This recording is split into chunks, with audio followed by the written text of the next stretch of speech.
Այս պահին դեպքի վայրում փրկարարական ակտիվ աշխատանքներ են ընթանում։ Դեպքի վայրում փրկարարական եւ որոնողական աշխատանքներին հետևում է արտակարգ իրավիճակների նախարար Արմեն Երիցյանը։ Ըստ նախնական ինֆորմացիայի, սողանքը տեղի է ունեցել 3 երեկոյան ժամը 19-ին։ Կա 7 անհայտ կորած, 35 մեքենա այժմ հողաշերտի տակ է։ Տեղում աշխատում է նաև ոստիկանությունը, տեղական ինքնակառավարման մարմինների ներկայացուցիչները, առողջապահության եւ պաշտպանության նախարարությունները։ Երևանում գործում է թեժգից անհայտ կորածների հարազատները իրենց հետաքրքրող հարցերով կարող են զանգահարել։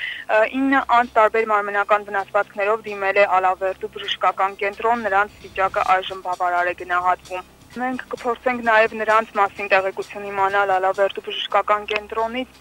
Արտակարգ իրավիճակների նախարարը նաև տեղեկացրեց, որ որոնողական եւ փրկարարական աշխատանքներին այս պահին խանգարում է ակտիվ սողանքը եւ նոր փլուզման վտանգը։ Ընդամենը 15-ից 20 րոպե առաջ կրկին փոքր սողանք է տեղի ունեցել եւ այս ամենը դժվարացնում է փրկարարի աշխատանքը։ Մենք հետևում ենք իրադարձություններին։